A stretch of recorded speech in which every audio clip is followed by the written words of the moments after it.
ক্রমাগত 1952 সাল থেকে লাগাতার 2016 আজকের ডেট পর্যন্ত এই রাজ্যের মধ্যে কমিউনিস্ট এবং কংগ্রেস দুই পার্টি লাগাতার রাজত্ব করে এসছে।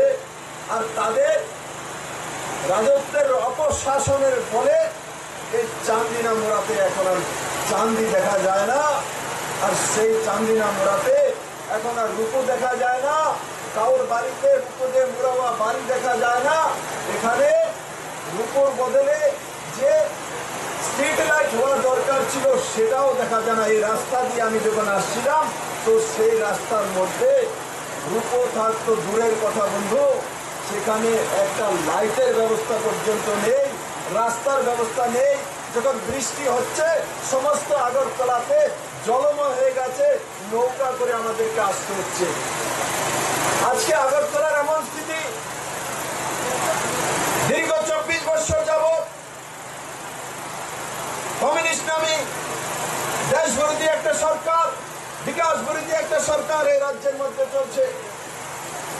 মিউনিসিপ্যাল কাউন্সিল থেকে মিউনিসিপ্যাল কাউন্সিল চেঞ্জ করে কর্পোরেশন বানিয়ে দেওয়া হয়েছে। কিন্তু কর্পোরেশন বানানোর পর আগরতলাতে প্রত্যেকটা অলি গলিতে জলের জন্য, আগরতলা মেইন সিটিতে আমি এই কমিউনিস্টের প্রশাসকদেরকে বলতে চাই, রাজাদের আমলে যে রাজবাড়ির সামনে যে রাস্তা করা হয়েছে সেখানে আজ পর্যন্ত জল দাঁড়ানোর যে ড্রেনেজ ব্যবস্থা করা হয়েছে, কিন্তু এদের রাজত্বে 32 বছর যাবৎ কমিউনিস্ট পার্টি এই রাজ্যে শাসন করছে।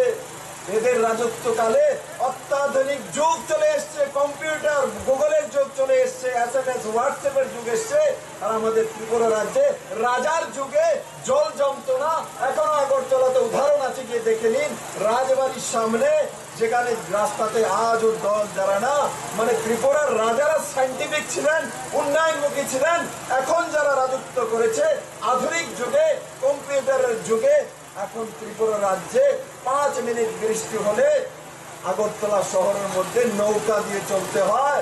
আর আমি যখন এই রাস্তা দিয়ে রূপো দিয়ে বাঁধানো, আমি ভেবেছিলাম চান্দিনা মোড়াতে আসবো, তো চাঁদের মানে রূপোর ঘর দেখবো, সবার কাছে সব প্রত্যেকটা বাড়ি আর্থিকভাবে সবল এমন বাড়ি ঘর দেখবো। কিন্তু আসার সময় আমি দেখলাম মানিক সরকারের উন্নয়নের ধারা বরজলার প্রত্যেকটা জায়গাতে অন্যান্য ওয়ার্ডের মধ্যে যেমন আছে, এখানেও সেই উন্নয়নের দ্বারা মাটির ঘর, সামান্য পলিথিনের ঘর ছাড়া আর কোনো কিছু নেই।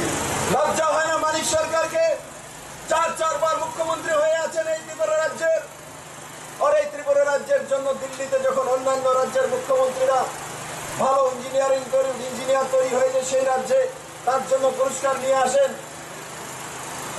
অন্যান্য রাজ্য গুজরাট ইন্ডাস্ট্রিয়াল গ্রোথের জন্য পুরস্কার নিয়ে আসেন। আমাদের রাজ্যের মুখ্যমন্ত্রী মানিক বাবু গিয়ে দিল্লিতে দাঁড়াবেন, দাঁড়িয়ে রেগার কাজের জন্য সবচেয়ে 95 ডেজ রেগার কাজ করা হয়। ত্রিপুরাতে 67% BPL আছে, তার জন্য তিরস্কারের পুরস্কার ত্রিপুরাবাসীর জন্য নিয়ে আসেন। আর এই চান্দিনা মোড়াকে আর এই বরজলাকে, ত্রিপুরাবাসীকে বিনাশ করে শুধু উন্নয়ন যদি কিছু হয়েছে সেটা মাত্র পার্টি অফিস আর ক্যাডারদের উন্নয়ন হয়েছে, আর কোনো কিছুর উন্নয়ন করেনি। আর আমি আপনাদের সামনে প্রস্তুত করতে চাই, আপনারা লক্ষ্য রাখেন না মানিক বাবু বিনাশকালে বিপরীত বুদ্ধি হয়, উনি মাঝে মাঝে সত্য কথা বলেন। আমি কমিউনিস্টের বন্ধুদের কাছ থেকে সত্য কথা আমি আশাবাদী না এদের মুখে থেকে শোনার জন্য, কিন্তু মাঝে মাঝে মানিক বাবু সত্যি কথা বলে যান। তো তার মধ্যে উনি বলেছেন যে আমি 100 বছর পর্যন্ত ত্রিপুরা রাজ্যে কিভাবে কমিউনিস্ট পার্টি থাকতে হবে তার ব্যবস্থা করে যাব। মানিক বাবুর বয়স এখন 67 বা 70 কাছে পৌঁছে গেছে। মানিক বাবু 100 বছর পর্যন্ত ত্রিপুরা রাজ্যে কমিউনিস্ট পার্টির কিভাবে ডেভেলপমেন্ট হবে, কমিউনিস্ট পার্টিকে কিভাবে উজ্জীবিত করতে হবে তার জন্য প্ল্যানিং করছেন বন্ধু। ত্রিপুরা রাজ্যের 37 লক্ষ ত্রিপুরাবাসীর মুখ্যমন্ত্রী মানিক সরকার হতে পারেননি, সেটা মানিক সরকার ডিক্লেয়ার খুদ দিয়ে দিয়েছেন। উনি মুখ্যমন্ত্রী ত্রিপুরা রাজ্যের কমিউনিস্ট পার্টির মুখ্যমন্ত্রী আছেন।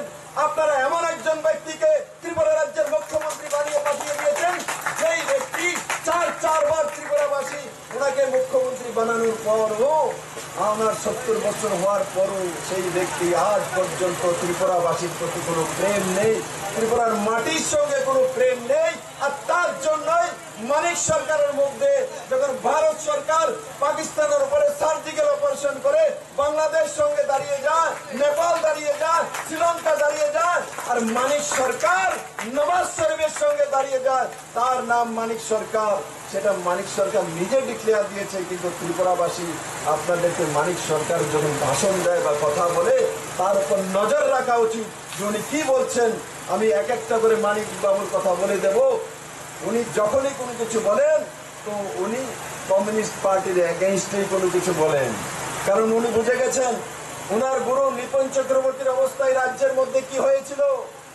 আর তার জন্য কিছুদিন আগে ওয়েস্ট বেঙ্গলে যখন ইলেকশন হচ্ছিল তো উনি বলছেন ছাগলের 3 নম্বর বাচ্চা হয়ে গেছে সিপিএম এরা, কারণ উনি জানেন যে ওনারও সেই অবস্থা হবে যেটা নিপন বাবুর হয়েছিল। এই কমিউনিস্টের বন্ধুরা এই মানিক বাবুকে পাগল বলে সেখানে আখ্যা দিয়ে পার্টি থেকে সাইডলাইন করে দেবে। আর তার জন্য উনি আগেই কমিউনিস্টের উপরে তাদের কমিউনিস্টের বন্ধুদেরকে বিশেষণে ভূষিত করে দিয়েছেন, যারা কমিউনিস্টে থাকবে এরা ছাগলের 3 নম্বর বাচ্চা, আর যারা বাইরে চলে যাবে এরা ত্রিপুরাবাসী বা সাধারণ মানুষ। সেটার রাস্তা উনি তৈরি করে নিয়েছেন, কিন্তু নিচু স্তরের কমিউনিস্টের ক্যাডারদের বুঝতে সেটা সময় লাগছে বন্ধুরা। আজকে বন্ধু যে জন্য আমি এখানে এসেছি, এই প্রাকৃতিক দুর্যোগের মধ্যে আপনারা দাঁড়িয়ে আছেন, তো যখন আমি বসে আছি এখানে তো আমার এক কার্যকর্তা আমাকে বলছেন, দাদা এখানে কমিউনিস্ট পার্টি থেকে খুব বড় সংখ্যায় নজওয়ান ছেলেমেয়েরা ভারতীয় জনতা পার্টিতে আসছেন। তো মিছিল মিটিং করার পর কমিউনিস্টের বন্ধুরা রাত্রেবেলা ওই বাড়িতে চলে যান, মাদের বোনেদেরকে ধমকানো হচ্ছে যে আপনার ছেলে কেন বিজেপির মিছিলে গেছে, বিজেপির মিটিংয়ে গেছে। আমি কান খুলে শুনে রাখো কমিউনিস্টের ক্যাডাররা, আমি আমাদের কার্যকর্তাদের বলছি, ত্রিপুরা রাজ্য ভারতবর্ষের বাইরের কোন রাজ্য নয়, এটা কংগ্রেস তৃণমূলের পার্টি নয়। ভারতীয় জনতা পার্টির কোন কার্যকর্তার উপরে যদি কোনো আক্রমণ হয় তো কমিউনিস্টের বন্ধুদেরকে কাউকে ছেড়ে দেওয়া হবে না। যদি আপনারা প্রশাসনকে নিজের হাতে নিতে চান তো মনে রাখবেন ভারতীয় জনতা পার্টি সেই রাস্তাতে হাঁটবে। গণতান্ত্রিক পদ্ধতিতে আপনাদের অধিকার আছে, ভোটে আপনারা আপনাদের অধিকারের জন্য ভোট চাইবেন। প্রত্যেকটা পার্টির অধিকার আছে তার মিছিল মিটিং করার জন্য। আপনারা গণতান্ত্রিক পদ্ধতিকে যদি নিজের ক্যাডারের হাতে নিতে চান তো তার জন্য ভারত সরকার ব্যবস্থা করার জন্য বসে আছে। আর আমি যখন কিছুদিন আগে 2017-তে নির্বাচন হবে সেটা বলেছিলাম, তখন কি হয়েছে, 2017-তে নির্বাচন হবে তো বিজনগর মেলার মাঠ থেকে বলছে বিপ্লব দেব তো পেছনের দরজা দিয়ে বিজেপিকে আনতে চাইছে, গণতান্ত্রিক পদ্ধতিকে বিশ্বাস করে না।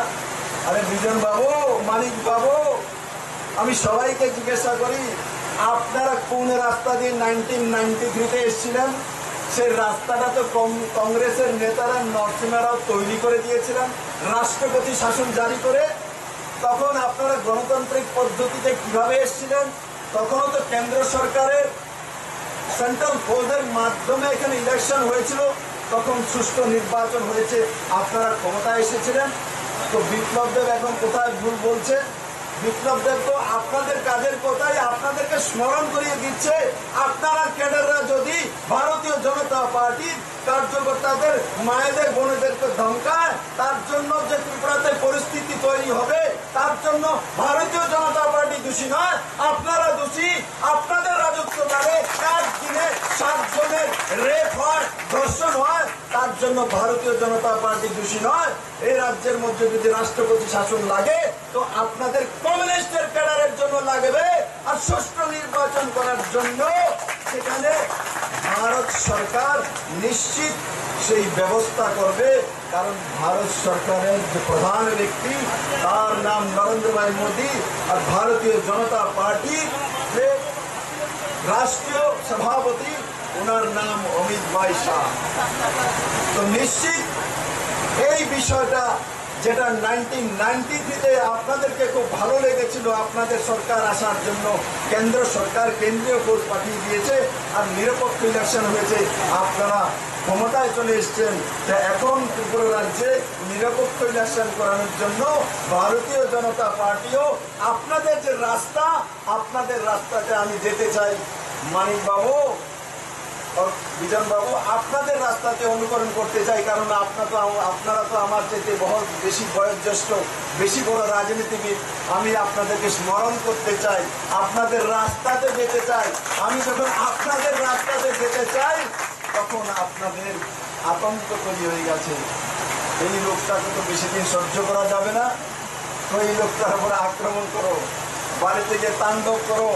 কিন্তু কমিউনিস্টের বন্ধুরা জানে না আমি ভারতীয় জনতা পার্টি ত্রিপুরা প্রদেশ সভাপতি, আমি অমিত ভাই শাহ পার্টির সভাপতি, আমি নরেন্দ্র ভাই মোদী, দুনিয়ার সবচেয়ে জনপ্রিয় প্রধানমন্ত্রী নরেন্দ্র ভাই মোদীর পার্টির সভাপতি। সেটা ভারতীয় জনতা পার্টির সঙ্গে হবে না। যেটা আগে এই রাজ্যে বিরোধী পার্টিদের সঙ্গে এটিং বিটিং খেলা হতো, সেটা ত্রিপুরা রাজ্যে এখন বন্ধ হয়ে গেছে। আর সেটা মানিক বাবু এরা বুঝে গেছেন। তো আতঙ্কে ভয়ে রাতের অন্ধকারে এদের ক্যাডার বাহিনীদের দ্বারা করা হচ্ছে। সামনে বিপ্লব দেবের সামনে ত্রিপুরা রাজ্যে কোন কমিউনিস্টের নেতার হিম্মত নেই সামনে দাঁড়িয়ে যাবে আর বলবে আপনাকে রাজনীতি করতে হবে না, আপনাকে সমাজ সেবা করতে হবে না, আপনাকে ত্রিপুরাবাসীর চিন্তা করতে হবে না। আমি কমিউনিস্টের বন্ধুদেরকে জিজ্ঞাসা করতে চাই, মানিক সরকার চারবার মুখ্যমন্ত্রী হওয়ার পর যখন উনি খুদ ডিক্লেয়ার দিয়েছেন যে আমি কমিউনিস্টের পার্টির জন্য 100 বছরে কি ব্যবস্থা সেটা করব, ত্রিপুরাবাসীর চিন্তা করার মতো আমার কাছে সময় নেই। আর ত্রিপুরাবাসী চিন্তা করার মতো সময় নেই বলেই এই ত্রিপুরা রাজ্যের মধ্যে আইন শৃঙ্খলা নেই, এই ত্রিপুরা রাজ্যের মধ্যে নারীদের সুরক্ষা নেই, এই ত্রিপুরা রাজ্যের মধ্যে 8 লক্ষ বেরোজগার ছেলে মেয়ে আছে, এই ত্রিপুরা রাজ্যের মধ্যে যারা সরকারি কর্মচারী আছেন এরা রাত দিন পরিশ্রম ত্রিপুরা সরকারের জন্য করছেন। এদের বেতন মান ভারতবর্ষের মধ্যে সবচাইতে কম বেতন মান দেওয়া হচ্ছে এই রাজ্যের মধ্যে। এই যে বিষয়গুলি বললাম বন্ধুরা, এইগুলির সমাধান একমাত্র ভারতীয় জনতা পার্টি, নরেন্দ্র ভাই মোদী, অমিত ভাই শাহ। কারণ ত্রিপুরা রাজ্যে যতক্ষণ পর্যন্ত কোনো স্পেশাল প্যাকেজ দিয়ে তার সমাধান না করা হয়, কোন সরকার তার রাজ্যের যে বাজেট আছে সেই বাজেটকে ডাবল করে দিল, ত্রিপুরা রাজ্যের যে ঘাটতি হয়ে আছে তা কোনোদিনই পূরণ করা সম্ভব নয় বন্ধুরা। এদেরকে শুধু